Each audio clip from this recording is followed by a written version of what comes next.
మార్పులు చేర్పులు చేయాలని దానిపైన సుదీర్ఘంగా మేము చర్చించాం.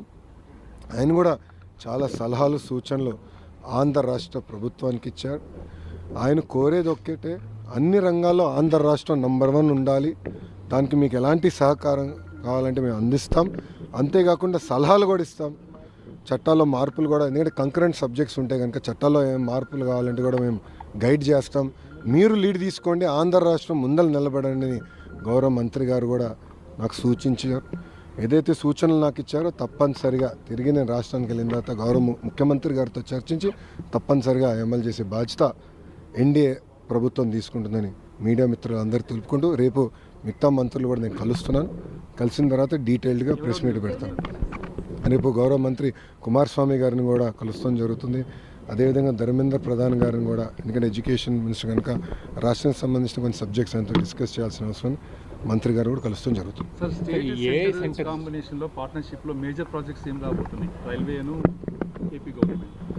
రైల్వేకి సంబంధించి ఆల్రెడీ బడ్జెట్లో చాలా స్పష్టంగా కేటాయింపులు చేశారు.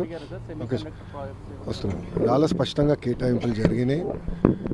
ఇప్పుడు ప్రాజెక్ట్స్కి వచ్చేగల ఐటీ ఎలక్ట్రానిక్స్ రంగానికి వచ్చేగల పెద్ద ఎత్తున ప్రైవేట్ సెక్టర్ పెట్టుబడులు పెడుతున్నాయి. అవన్నీ ఆంధ్ర రాష్ట్రానికి తీసుకురావాలంటే ఎలాంటి వాతావరణం ఏర్పాటు చేయాలి, అదేవిధంగా కేంద్ర ప్రభుత్వంలో కొన్ని చట్టాలని సవరణ చేయాలని నేను కోరాను. ఇప్పుడు డేటా సిటీ వచ్చేగల ప్రపంచవ్యాప్తంగా ప్రతి సంవత్సరం $300 బిలియన్ ఇన్వెస్ట్ చేస్తున్నారు ఈ సెక్టర్లో. భారతదేశానికి దాంట్లో $100 బిలియన్ తీసుకొచ్చే శక్తి మనకుంది. 100 బిలియన్. దాంట్లో ఆఫ్కోర్స్ నా స్వార్థం ఉంటుంది, ఆంధ్ర రాష్ట్రానికి ఎక్కువ శాతం రావాలని స్వార్థం అయితే నాకు ఉంటుంది. కానీ దేశానికి 100 బిలియన్ తీసుకురావాలంటే ఎలాంటి సవరణలు చేయాలనే దానిపైన నేను గౌరవ మంత్రి గారికి నేను సూచించాను. ఆయన సలహాలు కూడా తీసుకున్నాను. నేను అడిగిన దానిపైన చాలా ఓపెన్గా అందరు మంత్రులు కూడా ఉన్నప్పుడు చాలా మంచిగా డిబేట్ చేశాం. ఏం చేస్తే బాగుంటుందని కూడా ఆయన కూడా సలహాలు ఇచ్చారు. తిరిగి వెళ్ళిన తర్వాత కొన్ని కంకరెంట్ సబ్జెక్ట్స్లో కొన్ని మార్పులు చేర్పులు స్పీడ్ ఆఫ్ డూయింగ్ బిజినెస్ చేసేదానికి ఆయన కూడా సలహాలు ఇస్తాం జరిగింది. ఐటీలో మనం సర్వీసెస్ సెక్టర్లోనే ఎక్కువగా ఉన్నాం, but product manufacturing IT products తయారు చేయడంలో దాని మీద నో మీరు చూస్తే ఇన్ఫ్యాక్ట్ సర్వీసెస్లో మనం నంబర్ 1లో ఉన్నాం. ప్రోడక్ట్స్ కూడా ఇప్పుడు వస్తున్నాయి భారతదేశానికి. దానికి ఒక అద్భుతమైన ఎగ్జాంపుల్ జోహో. నేను మంత్రి ఉన్నప్పుడు జోహోని తిరుపతికి తీసుకొచ్చా. ఒక అద్భుతమైన ఎగ్జాంపుల్ అది. అట్లా అనేక కంపెనీలు కూడా ఇప్పుడు ముందరికి వస్తున్నాయి. మోడీ గారి నాయకత్వంలో ఈరోజు చూస్తే స్టార్టప్స్లో కూడా పెద్ద ఎత్తున భారతదేశం ముందరికి వెళ్ళింది. దాంట్లో భాగంగా రతన్ టాటా ఇన్నోవేషన్ హబ్ చంద్రబాబు నాయుడు గారు ఇప్పటికీ చాలా స్పష్టంగా హామీ ఇస్తాం జరిగింది. ఈ బడ్జెట్లో కేటాయింపులు చేస్తారు. వచ్చే సంవత్సరం అది కూడా అమలు చేస్తాం.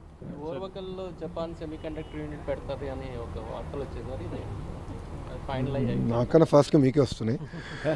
అన్ని విషయాలు మేము డిస్కస్ చేస్తున్నాం. ఎందుకంటే మీరు చూస్తే ఆంధ్ర రాష్ట్రంలో చాలా స్పష్టంగా ఒకే రాజధాని కానీ అభివృద్ధి వికేంద్రీకరణ అనేది ఎన్డీఏ ప్రభుత్వం నినాదం. దాంట్లో భాగంగా గతంలోనే మేము వికేంద్రీకరణ ఎట్లా చేయాలని చేసి చూపించాం. ఈరోజు మీరు చూస్తే కియా మోటార్స్ ఎక్కడికి వచ్చింది, అనంతపూర్కి వచ్చింది. ఎలక్ట్రానిక్స్ మ్యానుఫ్యాక్చరింగ్ ఎక్కడ వచ్చింది, చిత్తూరుకు వచ్చింది.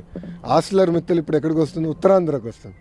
ఐటీ కంపెనీలు ఎక్కడ వస్తున్నాయి, విశాఖపట్నానికి వస్తుంది. సో అభివృద్ధి వికేంద్రీకరణ అనేది మేము చేసి చూపించాం. ఆ దిశగా ముందరికి వెళ్తాం. మీరు ఉర్వకల్ నోడ్ కానివ్వండి, కొప్పర్తి నోడ్ కానివ్వండి, మిగతా ఆల్రెడీ ఉన్న ఈఎంసీ 2-3లో కూడా ఎకో సిస్టమ్ క్రియేట్ చేయాలి. 100 కిలోమీటర్లోనే ఒక ఎలక్ట్రానిక్స్ తయారు చేయాలంటే కావాల్సిన ఎకో సిస్టమ్ క్రియేట్ చేయాలని మేము డిస్కస్ చేసాం. నేను కూడా గతంలో అమెరికాలో పర్యటించినప్పుడు అనేక కంపెనీలు కలిసాను. వాళ్ళ ఫీడ్బ్యాక్ ఏంటో కూడా గౌరవ మంత్రి గారికి నేను చెప్తాం జరిగింది. మేము అవన్నీ డిస్కస్ చేసుకున్నాం. గౌరవ మంత్రి గారు కూడా త్వరలో విశాఖపట్నానికి, అదేవిధంగా మన తిరుపతికి వచ్చి మన గతంలో తెలుగుదేశం పార్టీ అధికారంలో ఉన్నప్పుడు ఎలా చేసాం, ఏం చేసాం అని ఆయన స్వయంగా చూడాలని కూడా కోరటం జరిగింది. త్వరలో ఆంధ్ర రాష్ట్రానికి మంత్రి గారు కూడా వస్తారు. 3 ప్రశ్నలు అడిగారు. డావోస్ ఫస్ట్ నేను ఆన్సర్ చేస్తాను. డావోస్కి వచ్చేగల మీరు చూస్తే చాలా స్పష్టంగా మేము చెప్పింది అక్కడ Andhra Pradesh is back, we are ready to do business. ఎందుకంటే గత 5 సంవత్సరాలు ప్రభుత్వం అనేక కంపెనీలు తరిమేసింది రాష్ట్రం నుంచి. వాళ్ళకి ముందర మనం కాన్ఫిడెన్స్ ఇవ్వాలండి. మీరు చూస్తే 7 నెలల్లో అనేక పరిశ్రమలు మేము తీసుకొచ్చాం. ఆర్సిలర్ మిత్తల్ కానీ, ఎన్టీపీసీ గ్రీన్ కానీ, రెన్యూబుల్ ఎనర్జీ కానీ, ఎల్జీ ఎలక్ట్రానిక్స్ కానీ, ఇప్పుడు కాగ్నిజెంట్ కూడా త్వరలో అనౌన్స్మెంట్ చేస్తాం. కలిసికట్టుగా ఇట్లా అనేక పరిశ్రమలను గ్రౌండ్ చేస్తున్నాం. సో డావోస్లో చాలా స్పష్టంగా we are ready to do business, Andhra Pradesh is back అని చాలా క్లియర్గా మేము చెప్తాం జరిగింది. సో దాంట్లో భాగంగా మేము అనేక డిస్కషన్స్ చేసాం. వచ్చే 12 నెలల్లో మీరు చూస్తారు కదా, ఒక్కొక్కటి సీట్ చేసుకుంటాం మేము వెళ్తాం. వాట్సాప్ గవర్నెన్స్కి వచ్చేగల గౌరవ మంత్రి గారు అద్భుతమైన సూచన ఇచ్చారు.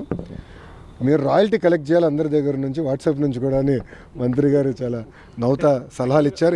ఎందుకు చెప్తున్నానంటే మీరు ఇప్పటికీ అనేక ట్రాన్సాక్షన్స్ జరుగుతున్నాయి, మేము కూడా నేర్చుకుంటున్నాం దానిపైన. ఎక్కడైతే ట్రాన్సాక్షన్స్ ఫెయిల్ అవుతున్నాయో, ఎందుకు అయినాయి, ఎక్కడ డేటాలో గ్యాప్ ఉందనేది మేము పరిశీలిస్తున్నాం. ఆ డేటా లేక్ని పకడ్బందీగా చేస్తే రియల్ టైం సర్వీసెస్ అందించడానికి అవకాశం ఉంటుంది. గౌరవ మంత్రి గారు కూడా కేవలం వాట్సాపే కాదు, ఇతర ప్లాట్ఫామ్స్ పైన కూడా ఇవన్నీ తీసుకురండి. అంతేకాకుండా కేంద్ర ప్రభుత్వం డిజిలాకర్ అని పెట్టి, డిజిలాకర్కి అన్ని సర్టిఫికేట్స్ మీరు అప్లోడ్ చేస్తే బాగుంటుందని మంత్రి గారు సూచించారు.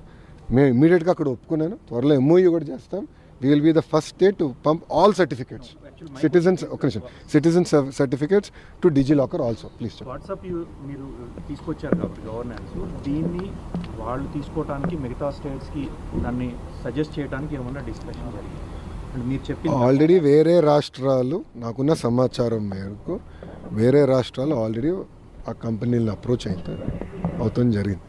డిస్కషన్ ఈరోజు భారతదేశ వ్యాప్తంగా వాట్సాప్ గవర్నెన్స్ మీద జరుగుతుంది. కానీ గౌరవ ముఖ్యమంత్రి గారు ఈజ్ నాట్ హ్యాపీ. ఫస్ట్ 2 నెలలు అవ్వాల్సిన ప్రాజెక్ట్ 3 నెలలు తీసుకున్నానని నన్ను మందలించారు.